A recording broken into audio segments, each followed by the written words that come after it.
Miles Ocampo nasa bunutan daw ni Tito Sen at Wally Bayola.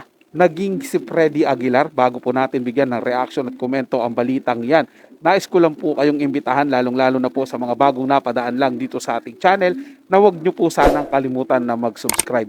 Hit nyo na rin po notification bell para lagi po kayong updated sa mga bago pang video na ating ilalabas. Share, like, and comment din po kayo mga tagapanood. Ating nang babasahin at pupusuan. Muli po, ako po inyong lingkod, Tagapanood TV, isang mabiyaya at masaganang araw po sa ating lahat. Welcome back po dito sa ating YouTube channel at Facebook page. Kaya naman simulan na po natin ang ating reaction video sa araw na to, mga tagapanood.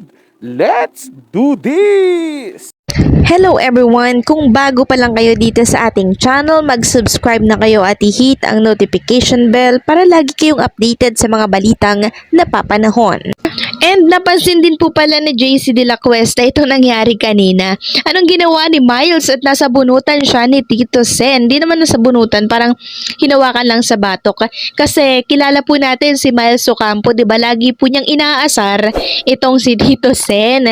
Kaya marahil ayan, hinabol sila ni Tito Sen kanina. So yung nagbasa nga ako ng comments na naging update natin at ang sabi nila, lagi ngang si Miles inaasar si Tito Soto ganyan.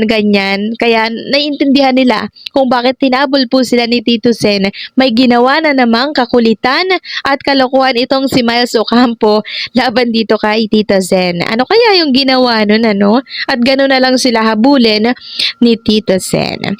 Samantalang pag-usapan naman natin itong binahagi po ng Jowa Pau Squad sa Instagram. Ito po ay video.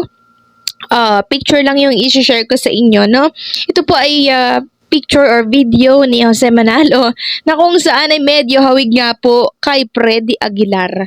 Sabi nga dito sa caption, no, main boleche ba or Freddy Aguilar? Grabe si Wally Bayola, no? Talagang ano siya, mahusay siyang manggaya ng mga katauhan po, ibang katauhan, no? Kaya nakakatuwa lang kasi merong Wally Bayola sa Itbulaga, no, na pwedeng-pwede nilang magamit para gayahin yung iba't ibang personalidad. Nakakatuwa lang yung ganon. Tingin ko mga tagapanood, hindi naman po sinabunutan ni Tito Sen yun, si Miles Ocampo. Ganun lang po talaga yun. At kita naman po dun sa litrato, hinawakan lang po yung leeg, hindi naman po sinabunutan. Ganun lang po siguro, masyado lang parang iba lang po yung naisulat nitong si JC De La Cuesta na parang nasa bunutan. Pero pasi naman doon sa clip mga tagapanood, parang hindi naman po talaga nasa bunutan at hindi naman po siguro sasabunutan ni Tito Sen yan.